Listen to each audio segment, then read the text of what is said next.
In this lesson, we will initiate fixed axis rotation, and for the sake of continuity, we will see a couple of problems. As we go along, you see that there are several similarities between this fixed axis rotation and rectilinear translations. Many of the kinematic relations that we consider here appear to be similar to us. So to begin with, let us see a few points regarding fixed axis rotation. You have a body shown by this blue hatched, blue and white halo kind of a thing, which is revolving around an axis. These are the two bearing points in which the body is sitting and undergoing rotation. This rotation we identify by omega, angular velocity, alpha, angular acceleration, d theta, angular displacement. We consider a point P on the solid and consider the radial line O to P, radial line joining O to P. As the body is revolving, this radial line will sweep a circle. Okay, we will call a circular plane of reference. Now we say that this angular velocity, angular acceleration and angular displacement are vector quantities which have direction perpendicular to the circular disk. If the angular displacement is negative, they are still perpendicular, but the arrow will be directed other way. So we say positive omega is this, positive alpha is this, positive d theta is this. If they are negative, these arrowheads need to be reverted, going from top to bottom, going from top to bottom, going from top to bottom. So the direction of an angular velocity, acceleration, displacement vector is done again by using right hand rule. We curl the fingers in the direction of rotation, that is, we extend our right hand and curl the fingers in the direction of rotation, and the direction of the thumb indicates direction of rotation. So one takeoff that we take from this slide is that angular displacement, angular velocity and angular acceleration are all vector quantities. Then a point cannot have angular movement, only a line or solid can have angular movement. If we understand this, rest all becomes very clear. Having once understood that angular displacement, velocity, acceleration are kinematic vector quantities, we can begin to write kinematic relations between them. These relations at once you can see is this omega, angular velocity, is rate of angular displacement, alpha, which is angular acceleration, is rate of angular velocity, which is double derivative of d square theta over dt square. Just as we have considered in the previous case of rectilinear translation, we can consider here also two cases. One is constant angular acceleration case and two variable angular acceleration case. These equations should be very familiar to us. We have v is equal to v0 plus act, then s is equal to s0 plus v0t plus half alpha t square, then v square minus vo square is 2a into s minus s0. We can directly see a parallel similarity between constant acceleration, constant linear acceleration and constant angular acceleration. Similarly, when acceleration itself is variable, you have omega is d theta over dt, alpha is d omega over dt, or we can have alpha into d theta is omega into d omega.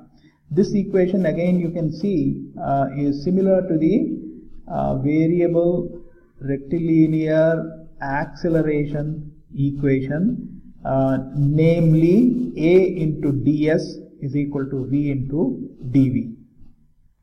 Very many times we will be interested in finding the acceleration of a point which is lying on a body, and the body itself is undergoing angular displacement. Let us see such a situation. That is, we'll try to find the velocity of a point P lying on a solid which is rotating about an axis shown here. Let us say this is the point we have, and we say velocity of this point is vector cross product of angular velocity vector is shown to be going upward from here to here, multiplied by position vector. This position vector goes from any point on the axis to the point we are considering. If you are trying to find the velocity of point P, we'll take any point on the axis and draw a vector to that point P, RP. In fact, we can consider that point to be O itself. So this Vp bar is omega cross Rp or omega cross R. In scalar terms, we write in familiar terms R omega. And we see that this V is tangent to the circle that we consider. So given a point on a solid, we can very well find what is this V. This V will be perpendicular to the vector which is going from O to P and tangential to the circle. And in vector notation, we can use this omega cross Rp or omega cross R. In a similar way, we can find acceleration of the point P also. Again, consider the body which is rotating about an axis here. So angular velocity and angular acceleration are vector quantities shown here. And then you have a tangential direction and a normal direction set up. Resultant of this tangential acceleration and normal acceleration, that is vectorial addition of AT and AN, gives you A. Once this is given, acceleration of the point we can write in terms of vectors as alpha cross R bar minus omega square cross R bar. This alpha bar is the vector going vertically up.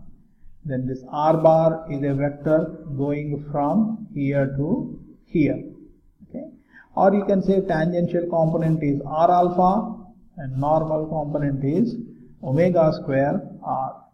Notice that this omega square R component is opposite to the vector, position vector R bar. R bar is going from O to outward. AN is going from periphery to the center. This we can see by the negative sign indicated over here.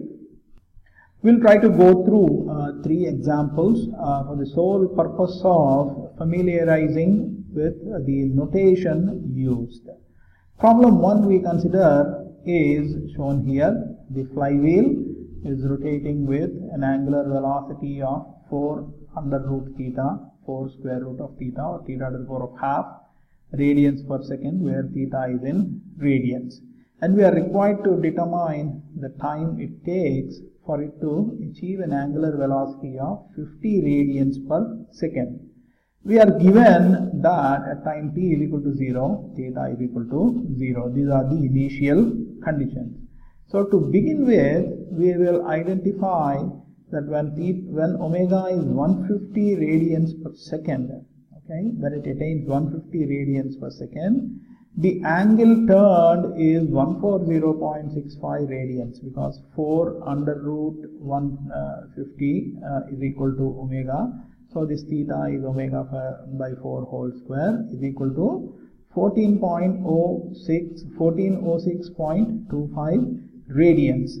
Reason why we computed this becomes apparent once we write the equation d theta by dt is equal to omega. Omega is d theta over dt.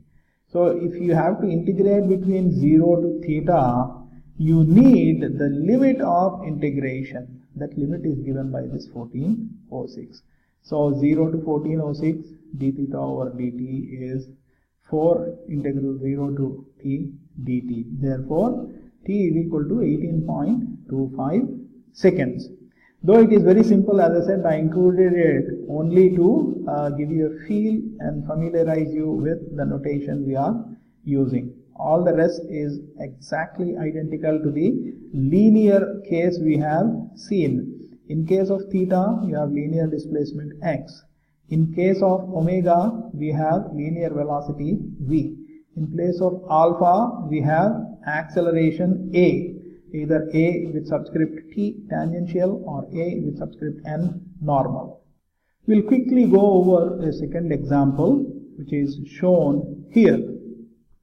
Okay. Just after the fan is turned on, the motor gives the blades an angular acceleration given by this equation, and we need to determine the velocity, determine the speed of the tip of one of the blades when t is equal to 3 seconds. And we are further given that when t is equal to 0, angular velocity of the blade is 0, that is at rest. To solve this problem, we will see that alpha is d omega over dt, which is given as 20 exponential minus 0.6t.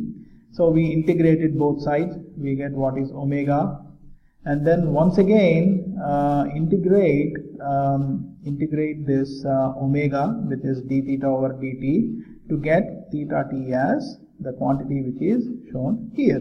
It is a very good practice to derive quantities either in terms of time as done here, or in terms of angular displacement, or in terms of other variable. And once all the quantities are evaluated as functions of time or functions of theta or functions of omega, then substitute the numerical values. Once we do this, we will say that at time t is equal to 3 seconds, we have omega t is given to be 27.823. So Vp is either we write omega cross r, or because we wanted magnitude in this case, we write r omega to obtain 48.69 feet per second. Similarly, you find when t is equal to 3 seconds, you have theta t is 33.333 multiplied by t here, e power minus 0.6 multiplied by 3 here, minus constant here, so 53.627 radians. Divided by 2 pi, you get number of revolutions as 8.53. The torsional pendulum shown here is undergoing torsional oscillations in horizontal plane. That is, this pink portion is held fixed and the wheel is turned similar to the steering wheel and left. When you leave it, it oscillates. It oscillates in a plane parallel to the plane of this circle. And this oscillations can be represented by theta is 0.5 sine 3t, where t is in seconds. Determine the maximum velocity of point A and what is the acceleration of point A in terms of theta. To solve this problem, we will write what is omega, which is derivative of d theta, derivative of theta with respect to time, which is 1.5 cos 3t. Magnitude of this cos cannot be greater than 1. So the maximum angular velocity is 1.5 radians per second. So maximum velocity of point A is r into maximum angular velocity, which is 3 feet per second, because the radius is given to be 2 feet. 2 into 1.5 is 3 feet. The next part of the question asks what is the acceleration of point A in terms of t. Towards that end, we will compute what is angular acceleration is d omega over dt, which we find it to be minus 4.5 sine 3t. We just differentiate omega once more. So we say tangential component is r alpha, that is r is 2 feet, 2 into minus 4.5 minus 9 sine 3t, and normal component is r omega square, 2 into 1.5 cos 3t whole square. So noting this, we will write the total vector quantity representing acceleration of A is tangential component multiplied by unit vector along tangential component, normal component multiplied by unit vector along normal direction, which is minus sine 3t into unit vector along tangential direction 4.5 cos square 3t multiplied by unit vector along normal direction. So as we see all the problems on this kinematic relations of fixed axis rotation, they are similar to the problems we have seen earlier. It may be a good idea to go through a couple of more problems to familiarize yourself with this topic.